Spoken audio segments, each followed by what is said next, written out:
Welcome to Accomplished Minds, a community of inspired, passionate people from around the world, building a new, emerging economy. Today I have with me Mr. Elac Diaz, founder and executive director of My Shelter Foundation, a social enterprise that looks for sustainable housing solutions for communities and solutions for the lack of infrastructure in the developing world. His foundation has created projects such as Pier 1 Seafarers Dormitory, the Design Against Elements, the Bottle School Project, and their latest venture, a sustainable lighting project called 1 Liter of Light. The World Economic Forum in Geneva made him a Young Global Leader honorary in 2008, and he has received several other awards for social entrepreneurship. We are going to talk to Mr. Diaz about his vision, the practicalities and issues regarding implementing that vision, how Mr. Diaz's experience can help others implement their own innovation in their own communities, and how serving others lead to a path of success. So welcome to Mr. Diaz, all the way from Philippines. Welcome. Thank you very much for having me on your program. No problem. Your vision, we can change the world using a plastic bottle, which has been so successful. What inspired you to have such a grand vision? Well, as a nonprofit, our main concern really is this kind of change. But what was very interesting for us is the tipping point of this change. Were you going to use the traditional method, which is go from village to village to village, or use something that was basically under our noses, which was the explosion of the social network. And so what we were saying is the social network and the computers were sending emails, likes, posts, pokes, very processed kind of usage. But what if you could use the internet, empower people on this social network, and instead of going village to village to village, go directly to the world. And so our really goal, our crazy goal was to help 1 million people a year. And so to do that, what we needed to do was come out with an appropriate technology, or technology that followed 3 rules. One, that all the materials must not have to be imported, that it's already there in everywhere around the world. So it has the same conditions of access. 2, that simple carpentry skills, what was all that was needed, because we wanted to engage the youth. It was not too complicated.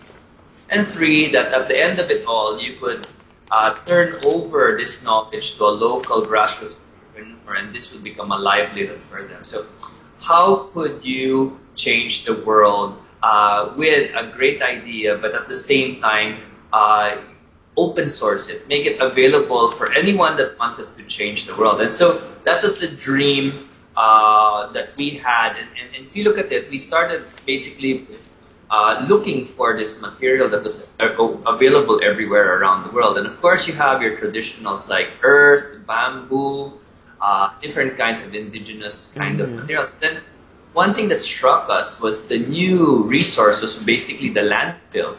If you look at the landfill, most of the products are almost the same. And one of it, which kept on coming out in the poorest community, in the urban areas or in the province, was this plastic bottle. Was built so that you drink it for 5 minutes, 30 minutes, and basically you have a problem, single-use plastic bottle for the next year, the next 1,000 years.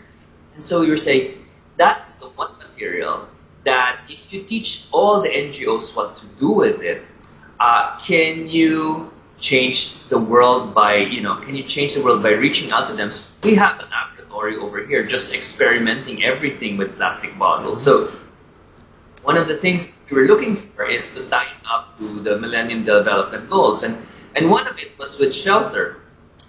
And and so what we wanted to do was really use that plastic bottle, fill it up with mud, and rise becomes a solid brick, and you just top the last little part of it with cement, and it keeps it waterproof, but it's very durable. And basically that became, instead of hollow blocks, which were expensive, which had to be bought in the hardware store, you could use this, Wow. this blocks. And the best thing there is, it was completely something that people were throwing away. And so the beauty of it is now we have schools that the parents bring plastic bottles over, and then we use that with mud and extend the classrooms, because as the populations get denser and denser, we can extend it. Build, centers for the elderly, so they can go over there. And so it's just, the point was, in a plastic bottle, one of the world's biggest problems could become one of the biggest solutions. So what it really was can we use the plastic bottle anywhere in the world and teach people how to build houses out of it? And one of the things that was really interesting was when we built the traditional way of building it, it's not coming in, because sometimes the school to each other. And so what we did was, when we filled it up with water, because that was the way that we were testing it, the light would come in brightly from the wall. It would go through the bottle and then light up the room. And so this is our prototype window. So you fill it up with soil, it's a brick. But then you fill it up with water. Instead of having to buy an expensive window, we would have an area there which we would frame out inside. And parents would see that. We would start teaching them how to do that in their house. But instead of putting it on the window, we were putting it now on the roof. And the magnificent thing there is we had people that couldn't get enough of it. They would save like 40% of their electricity bills. Wow. And they would be able to basically, areas that were completely dark, and their children had out to play and out to study. But just like in a tropical country, it's very hot. Yeah. So it would be dangerous out in the street. They could now put this plastic bottle through the roof, and this would allow light to go through the wall. And a beautiful 55 of luminescence lighting it.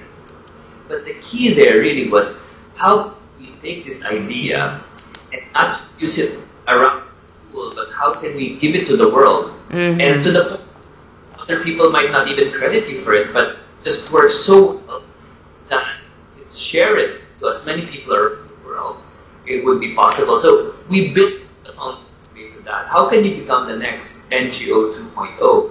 How can you change the world with 20 people but have impacts of 1 million people? How would that? And so it was really interesting, because we put everything on video, we put everything on PowerPoint.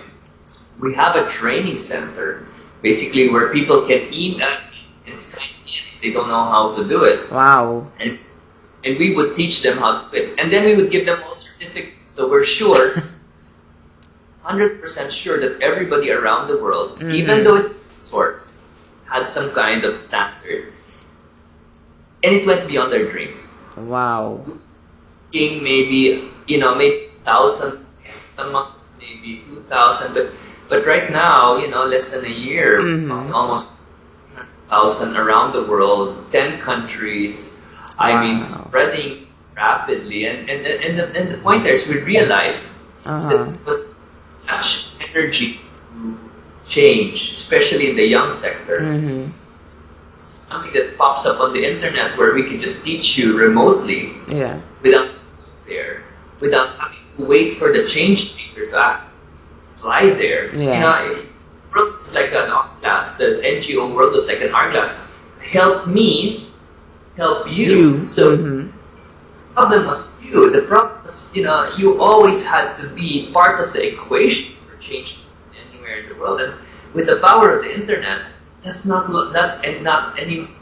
That's not anymore the stumbling block. The point is, the internet was used as a social kind of thing and not a transformative kind of thing. And we said, what are we doing? Let's, if we're gonna do the spirit of change making, why not try to affect as people as possible? But even more than that is, why not empower everybody to be like you? The full realization that maybe one day people that receive it might not even that it comes from you, but that's where the new technology comes from. That's the change, the leadership change. What is most satisfying to you in doing this? What makes you get up in the morning and say, wow, I'm coming to the office and getting going on another project? What gives you that energy? First of all, there has been a concept that the more you give away, the poorer you are, and the one thing that you have to realize is that the opposite is actually true, and it's very hard to do it.